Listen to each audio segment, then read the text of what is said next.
بسم الله الرحمن الرحيم. اللهم صل وسلم وبارك على سيدنا محمد. فيديو النهارده للناس اللي ما بتحبش الزحمه بتاعت شهر 7 و8 وبتحب الهدوء عامه. الناس اللي بتحب الدوشه بقى والكذا كذا كذا مش هيتبسطوا بالمكان ده. عايزه اقول لكم المكان هنا تحفه تحفه، يعني روعه لابعد حد. انا ما توقعتش ان هو يكون بالجمال ده، وتحسوا كده ان انتوا في دهب او في يعني ايه في دنيا تانية. احنا هنا في قريه الجوهره فايد في الاسماعيليه، اجمل قرى فايد الصراحه. الصور اللي انا جايبها لكم ديت كنت مصورها ساعه الشروق بالظبط، فقلت نبدأ بيها عشان تشوفوا معايا جمال المكان وبعدين هنقول كل التفاصيل. هنا بنستلم الشاليه اللي هنقعد فيه الساعة 10 الصبح، فأنا يا دوب حطيت الحاجة بتاعتنا وبعدين نزلت ان انا اتفرج على المكان تحت. المكان هنا نظيف جدا زي ما احنا شايفين، يعني طول الوقت نظافة ونظام، حاجة يعني روعة. السلام عليكم.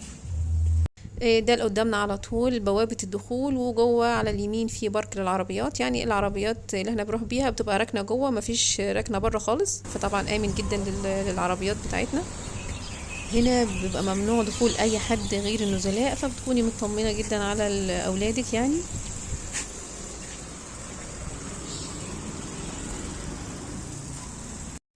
هنا قدام مدخل الشاليهات بالظبط، المكان كله خضرة وزرع ونضيف جدا، يعني مفيش قشرة لب على الارض. وهنا المدخل دوت بيودينا على البسين وعلى البحر. هنا قدام باب الشقة بالظبط اللي انا قعدت فيها، فانا هوريها لكم بالتفاصيل. اول ما بندخل بالباب في قدامنا الصالة كبيرة فيها صالون وفيها سفرة. هنا في نوعين من الشقق، شقة اوضتين وصالة كبيرة، وشقة 3 اوض، وبيكون على حسب عدد الاشخاص. الشقة اللي هي بتكون حجرتين بيكون ليها عدد اشخاص 6، ما يزيدش عن 6، ولو العدد اكبر من كده فبيستلموا اللي هي الشقة اللي 3 غرف. الشقة فيها تكييفين، تكييف في الصالة وتكييف أوضة النوم الكبيرة. هنا في على ترابيزة السفرة الورقة ديت فيها أرقام كل المحلات اللي انت ممكن تعوزيها، صيدلية، سوبر ماركت، اللي هي الأطعمة الوجبات الجاهزة.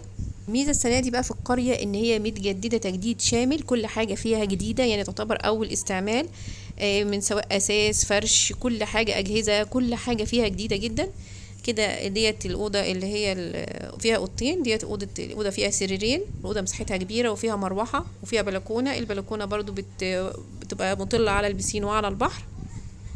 فرش كله جديد ونضيف وجميل جدا، هم أساسا بيغيروا الفرش قبل ما احنا نستلم الشقة. بس هنا في القرية ما فيش فيها مطاعم للأكل، فهم سايبين الورقة لو احنا عايزين نجيب أكل جاهز. أنا طبعا كنت جايبة الأكل اللي احنا هناكله في ال3 أيام، يعني جايبة اللحوم والفراخ، وفي تلاجة هنحط فيها كل حاجة. العفش ذوقه جميل جدا، والسجاد كمان شيك قوي. هنا أوضة النوم الكبيرة، شايفين طبعا الدواليب جديدة، كل حاجة جديدة الصراحة يا جماعة، كل حاجة جديدة. حبيت بس ان انا اوريها لكم نضيفة ازاي. والسرير كبير، والأوضة فيها تكييف خاص بيها، وكمان فيها حمام خاص بالأوضة الكبيرة ديت غير الحمام التاني بتاع الشقة. حاجة يعني نقول كده 5 ستار. صراحة أنا استمتعت جدا بالرحلة دي. ايه دوت الحمام الخاص بالأوضة النوم الكبيرة.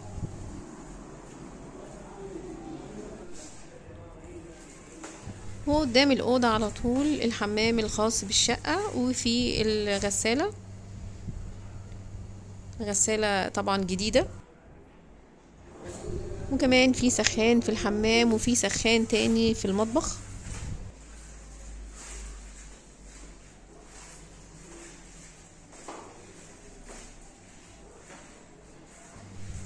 وهنا مكان الدش، باب الإزاز ده.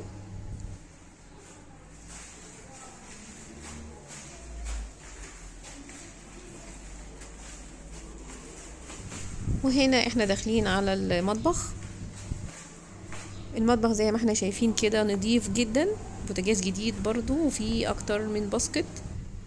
والنملية فيها طقم أركوبال، في 6 أطباق من كل حجم، طقم أركوبال كامل. كل الأدوات جديدة برضو زي ما احنا شايفين. والتلاجة احنا بنستلم الشقة كل حاجة شغالة، التلفزيون شغال، والتلاجة شغالة، عشان احنا بنسلمها برضو بتكون كل حاجة شغالة. انتي ما بتعوزيش تاخدي معاكي اي ادوات للمطبخ. هنا كل المعالق يعني 6 معالق كبيره ومعالق صغيره وسكاكين وفي لبانه وكل انواع الحلل اللي انتي ممكن تستخدميها في الطبيخ يعني. فما بنجيبش معانا اي ادوات نهائي. زي ما احنا شايفين كده في اكتر من باسكت، فانا كنت جايبه معايا اكياس عشان احطها في الباسكتس عشان نرميها تحت. في تحت مكان كبير بنرمي فيه يعني ايه الكياس اللي احنا بنرمي فيها الحاجات اللي احنا المخلفات اللي عايزين نرميها.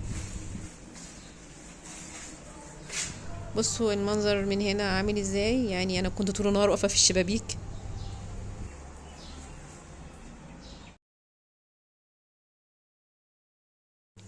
هنا بقية ادوات المطبخ، الحلل والصواني وكل حاجه انت ممكن تعوزيها. والتلاجة كمان هوريها لكم من جوه نظيفة جدا، يعني اول استخدام. انا الصراحة يعني كان من حسن حظنا ان السنة دي اول استخدام لكل الاجهزة. مكان وخدمة جميلة جدا جدا. وهنا في بلكونة صغيرة، اوريكم الفيو كده من هنا. مناظر كلها جميلة جدا. الناس اللي عاوزة تفصل من الدوشة والضغط العصبي يعني هيتبسطوا جدا في المكان ده. يعني بصوا ده الطبيعي بتاع المكان، ما بيبقاش فيه زحمة نهائي، يعتبر كده هو المكان يعني اقصى حاجة فيه يعني. هادي جدا وعائلات، وحتى الميوزك اللي شغالة هادية وبصوت هادي كده. يعني الصراحة ريلاكس جدا. هنا احنا داخلين على البسين. هنا طبعا من الميزة ان في القرية ان البسين بيبقى ملوش سعر لوحده، بيبدأ من الساعة 10 الصبح لحد الساعة 5. معظم القرى التانية في فايد بيبقى ليها تذكرة لوحدها للبسين، لكن هنا طبعا لأ، شامل حق الشاليه. انا معرفتش اصور لكم بالنهار لان صراحة كنت يعني بنزل البسين. فكنت مستمتعة جدا صراحة بوجودي. فمعظم التصوير كان بالليل لان احنا كنا بنقعد من بالليل لحد الصبح. في كافيتيريا الموجودة هنا فيها جميع المشروبات وفيها سناكس، يعني شيبسي وشوكولاتات وحاجات كده، وكلها سعرها يعني مش غالي خالص، سعرها رخيص جدا يعني زي بره. ممكن يكون يعني زيادة حاجة بسيطة جدا خالص، ممكن يكون جنيه زيادة يعني بسيطة جدا خالص. بصوا اللي قدامنا دوت كده على طول الشقة اللي احنا قاعدين فيها. يعني شايفين الشقة اللي في الدور البلكونة ديت هي ديت اللي انا قاعدة فيها، فبتبص على البسين على طول والبحر برضو. يعني انا صورت لكم المكان كله بحيث كده لو حد فيكم هيروح هيحس ان هو كان في المكان، مش المكان مش غريب عليه خالص. هنا بقى احنا على على البحر. برضو الرملة نظيفة جدا، يعني صراحة كل حاجة جميلة جدا.